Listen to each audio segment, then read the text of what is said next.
Hola, ¿me escuchan? Sí. Bueno, me subo a todos los agradecimientos de Ana y pienso, generalmente las palabras iniciales de los que nos presentan a veces nos hacen cambiar la apertura. Y pienso que este libro es parte de la intermedialidad de la que hablaba Paula, ¿no es cierto? Y este evento, ¿no es cierto?, de hoy, es pasar desde la lectura hacia lo performático, ¿no es cierto?, de la moda, y tratar de contener todos los aspectos, estos aspectos, ¿no es cierto?, performáticos intermediales de la moda, y bajarlo a una escritura. También implica un repaso o recordar a aquellos que abrieron la puerta a imaginar una Eva distinta. Y pensaba cuando hablaba Enrique de la literatura que se atrevió a meterse con Eva y a sacarla de los lugares sagrados, ¿no es cierto?, y hacerla algo menos mítico, más carnal, más cercano, más abordable desde lo humano.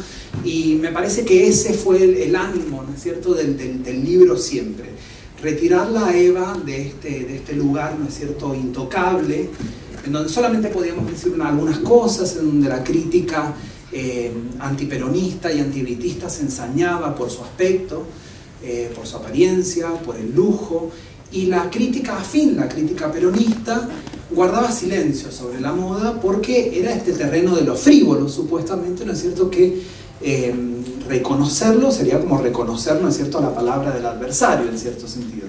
Y de repente el libro está en este espacio intermedio, ¿no es cierto?, en donde podemos ver, tratamos de encontrar una Eva, ¿no es cierto?, no tironeada desde la crítica antiperonista o la obsecuencia, ¿no es cierto?, o el silencio, ¿no es cierto?, y encontrar un personaje deseante, ¿sí?, un personaje que decidió construir su apariencia con una estrategia clara, es decir, que utilizó la moda como un instrumento comunicacional y político, pero no solamente político, es decir, tratar de encontrar cuál era el gusto de Eva, cuál era la creación, cuando la palabra estilo en el subtítulo tiene que ver con eso, ¿no es cierto?, o sea, esta subjetividad de una Eva que es más que el mito, ¿no es cierto?, pero es tan mítica también que requirió de un abordaje coral.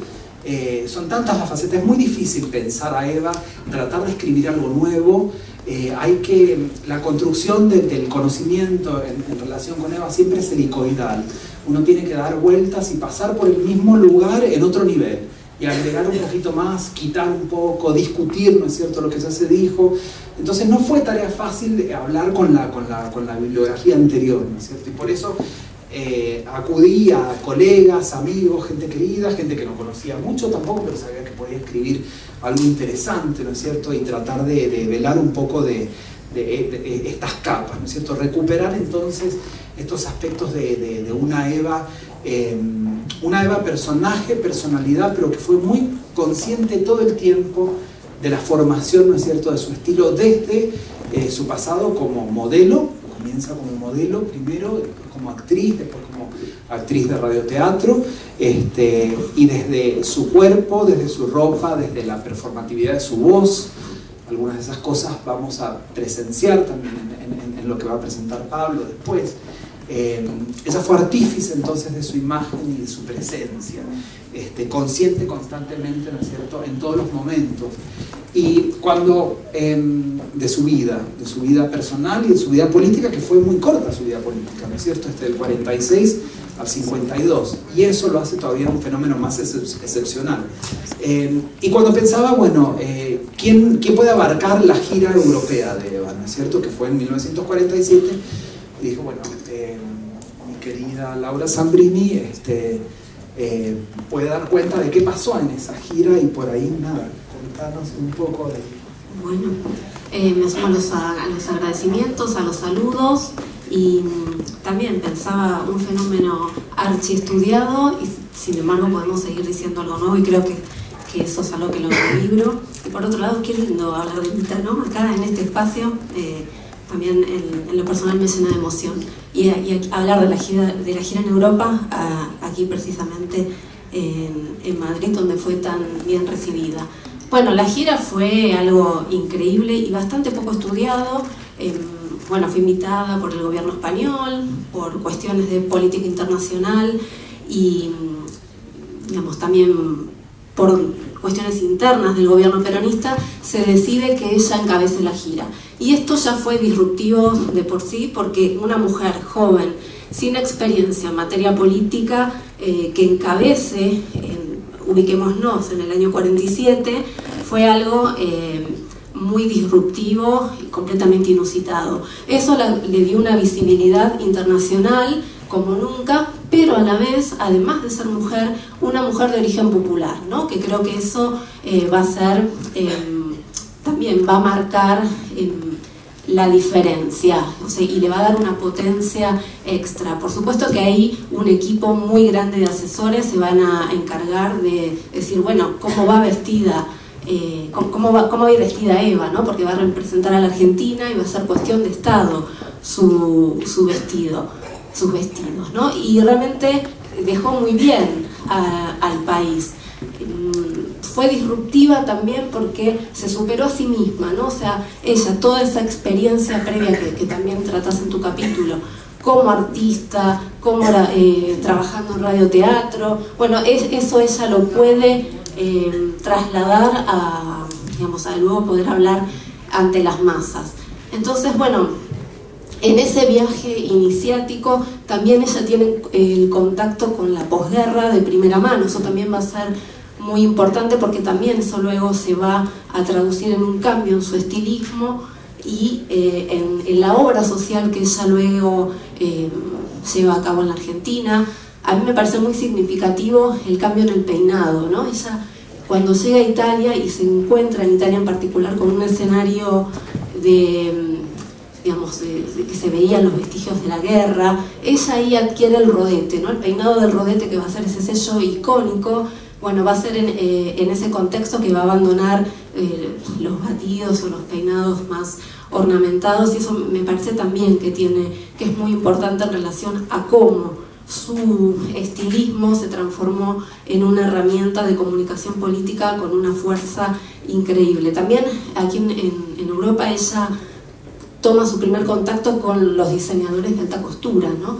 Franceses. Sí, ese es un aspecto que nos interesaba profundizar porque existe esta idea de una Evita, la Evita que no se sabe vestir, ¿no es cierto? O sea, esto es algo que se repite, se repetía, a mí me hacía muchísimo ruido todo el tiempo. Creo que también está en la base del libro, porque yo miraba desde los estudios de moda, uno mira los millones de fotos que hay de Eva y la verdad que no se vestía mal, se vestía como se tenía que vestir la gente de ese momento, es decir, o sea, ella tenía un conocimiento por su carrera de actriz y sus sociabilidades femeninas, ¿no es cierto?, de cuáles eran las modas del momento. Entonces cuando llega a Europa en esta gira, Eva había aprovechado un capital simbólico y humano de modistas y diseñadoras europeas que ya estaban en Buenos Aires trabajando desde mucho. Ana de Pombo, una española que se ha estudiado muy superficialmente, y cualquiera que quiera estudiarla más acá en España, por favor hágalo, porque Ana de Pombo va a Buenos Aires, abre su tienda en calle Florida, llama a Bernarda Meneses, que era una modista que ella conocía de acá, y Bernarda va a ser entre Bernarda, Ana de Pombo, Henriette, van a armar esta gira excepcional, porque duró 2 meses. Y piensen lo que es pensar a una persona una persona que le están esperando masas en todos los lugares a donde va, y que tiene una agenda cargadísima durante 2 meses. O sea, preparar en el 47 una gira así significaba que había un capital relacionado con la moda, ¿no es cierto?, y los oficios de la moda muy sofisticado como para pensar una gira de este tipo, ¿no es cierto? Y ya acá ella tiene, bueno, contactos de primera mano, sobre todo con los italianos, más que con los españoles, porque para la parte de España estaba como muy compacto armado la parte del viaje. Y después en Italia se vincula con Salvatore Ferragamo, en París va a conocer a Dior, a Rojas, a Faf, bueno, todos los que después la van a vestir. Y una de las cuestiones claves que a mí me interesaba pensar en mi capítulo tenía que ver con lo que este discurso también de esta Eva advenediza, arribista, que desea vestirse de Dior y de todos estos diseñadores de alta costura. Y el año en el que ella viaja es 1947. El New Look de Christian Dior se presenta en 1947, escasos meses antes del paso de Eva por París. Entonces Eva no es que quiere, ¿no es cierto?, robar ese capital de la moda, porque ese capital de la moda europea se estaba recién formando. Entonces me parecía muy importante situarla en el 47 a ella y ponerla como un agente que era deseado por esas marcas, y no una Eva, ¿no es cierto?, deseando robarse las mieles, ¿no es cierto?, de la alta costura, sino un personaje activo en la construcción de la alta costura europea. Eso también pasa con la firma de tratados, ¿no es cierto?, que ella hace durante todo el viaje, exportación de telas desde Argentina a Europa también para reactivar la alta costura. Y esto nos reenvía al ámbito de los estudios de moda, ¿no es cierto?, y preguntarnos cómo algunas categorías como la alta costura son mañosas porque reconocen un centro que es París, ¿no es cierto?, es donde irradia, e invisibilizan, opacan, le bajan el tono, ¿no es cierto?, a toda una serie de capitales de la moda en ese momento que eran importantes: Roma, Milán, Madrid, Londres, Berlín, Praga, y las capitales latinoamericanas en donde estaban las clientas que tenían plata para mantener esta alta costura. Entonces, desde los estudios de moda, donde pertenece este libro, ¿no es cierto?, es importante empezar a desarmar, ¿no es cierto?, esas construcciones mañosas, ¿no es cierto? Es decir, bueno, acá hubo un personaje que fue deseado por estas casas, ¿no es cierto? Y perdón, agrego una cosa más: las casas de alta costura de Buenos Aires tenían un problema al vestir a Evita, porque cuando sus clientas se enteraban que ella se vestía así, no querían ir más. Entonces hay relatos donde se muestran que tenían que armar colecciones paralelas, bueno, en esta cuestión herética, ¿no?, también que tuvo el peronismo y su estilismo. Por un lado yo quería resaltar esto, ¿no?, para los antiperonistas, las clases altas lo veían como una ofensa, la veían como una mujer vulgar, una advenediza. En cambio, las clases populares, el estilismo de Evita era reivindicación, pero no era una reivindicación en sentido el éxito de ella, ¿no?, sino que era una reivindicación colectiva, ¿no? Y de alguna manera creo que también es importante destacar que no quedaba solo en una retórica o en una imagen, sino que iba muy a la par con la obra social que llevaba a cabo el peronismo, ¿no? Entonces, de alguna manera eso también la ubica, rompe los cánones, ¿no? No va a ser la mujer decorativa que se quería en la década del 50, sino que va a ser una mujer femenina, pero con un discurso político propio y que a la vez lo transforma en acción, ¿no? Entonces creo que eso también es interesante remarcar lo molesta que fue Evita para algunos sectores sociales y que sigue siendo, ¿no? Y la gran contradicción que siempre sale, que siempre surge en las entrevistas, en las discusiones entre académicos inclusive, o no, y el público en general, que cuestiona esto que es lógico del lujo de la ropa, ¿no es cierto?, y la contradicción de la obra social dirigida hacia los más pobres, ¿no? Y esto ha sido punta de lanza del antiperonismo, pero Eva, con la frase "yo quiero estar bella para mis grasitas", lo que hace es construir teoría de la moda. Digo, ella explica exactamente a quién va dirigida esa belleza y quién no cuestiona esa belleza. Las clases bajas son las clases populares, ¿no es cierto?, son las que nunca van a cuestionar eso. Entonces, en esa frase, "yo quiero estar linda para mis grasitas", el público, la audiencia, la gente a la que le habla, son esas masas populares, ¿no es cierto? Entonces me parece que inclusive ella era consciente cuando Eva era una máquina de largar frases así, ¿no es cierto? "Quiero estar linda para mis grasitas", y eso nada, o sea, al oponente, ¿no es cierto?, te deja sin armas pero te está ofreciendo toda para nosotros que estudiamos la moda.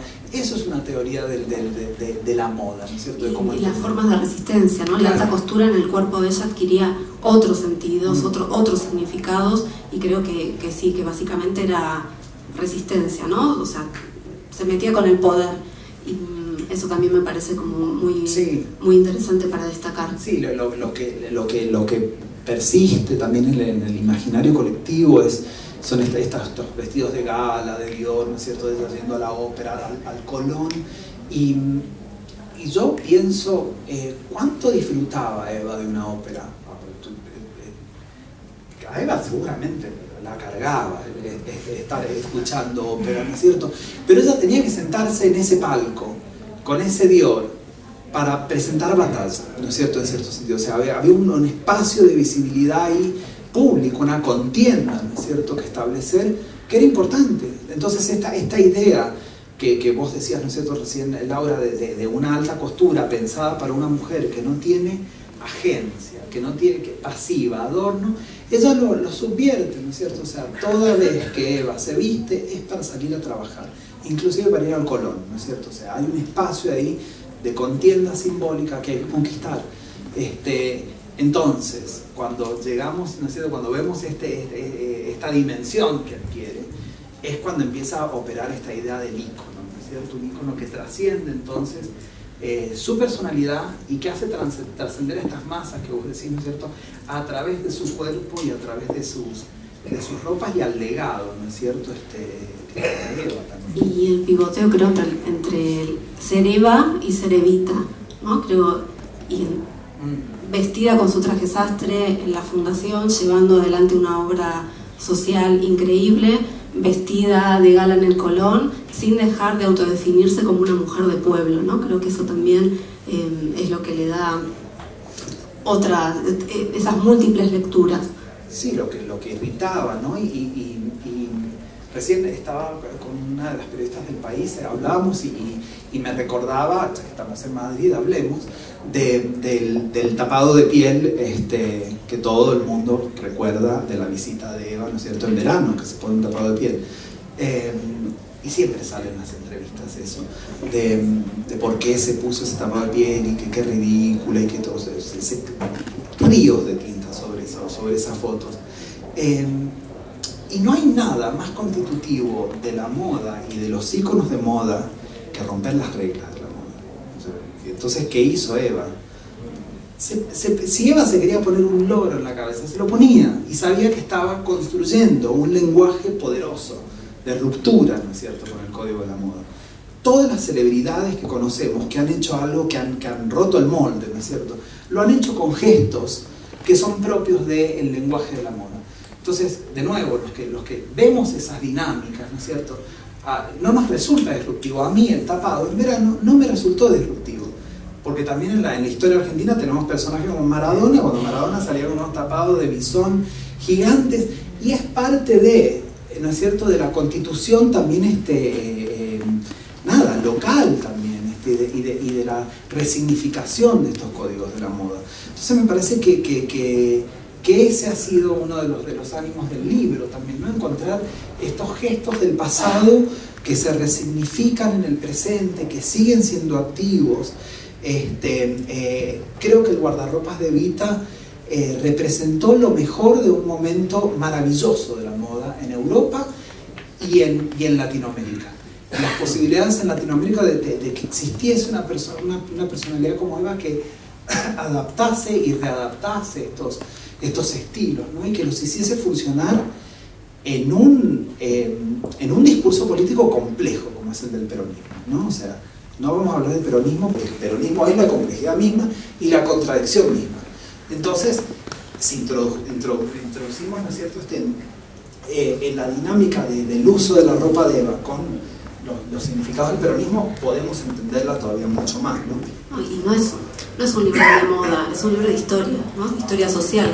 Creo que a través de ese guardarropa se puede leer tal cual como artefactos culturales que hablan de la historia argentina y de las contradicciones que siguen hasta el presente. Por otro lado, bueno, la huella que ella dejó, digo que hasta el día de hoy las mujeres que ingresan al terreno de la política, bueno, creo que la tienen como referente, y el rol de las primeras damas, ¿no? Creo que también, bueno, son cuestiones que se siguen debatiendo, y cómo ella encarnó en un contexto muy estamos muy alejados en el tiempo, muy conservador, muy particular, los conflictos de género y de clase, ¿no? Creo que como nunca, tanto, digamos, encono, tanto embate contra el cuerpo de una mujer.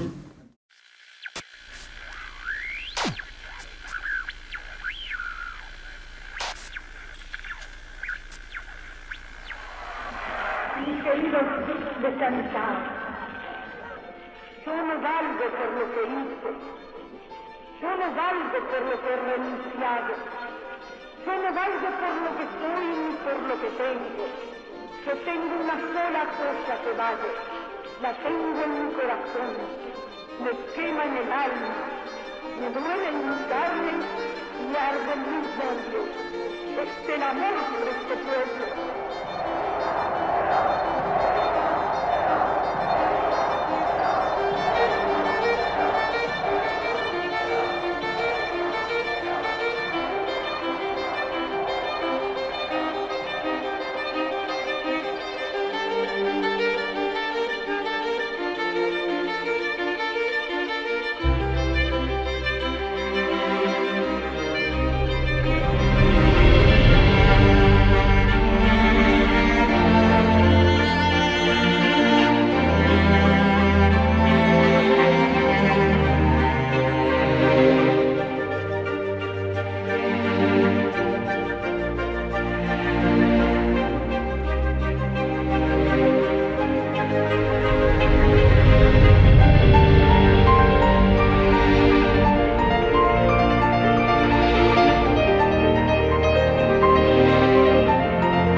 agradecerles desde lo más hondo de mi corazón todas las muestras de cariño que me han dado.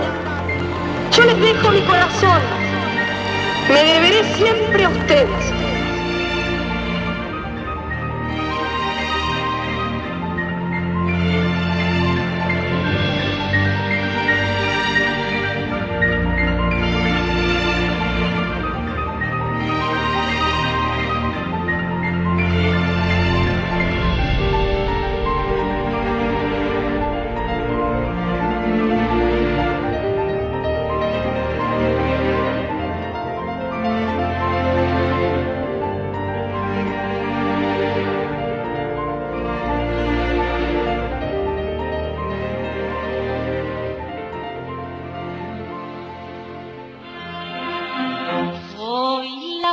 Argentina, la que nunca se doblega y la que siempre se juega por Evita y por Perón.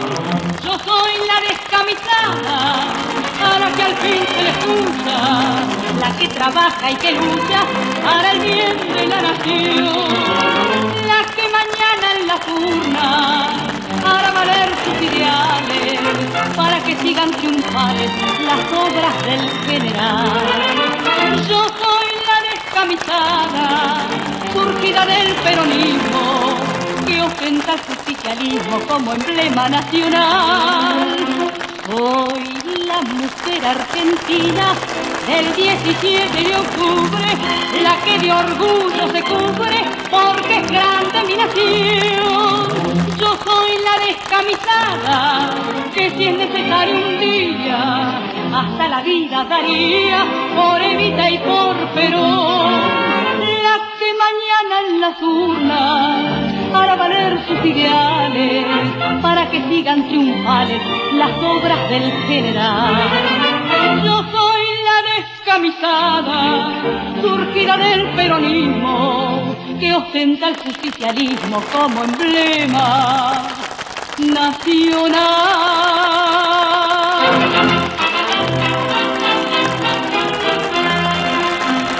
Soy la mujer argentina, la que nunca se doblega y la que siempre se juega por Evita y por Perón.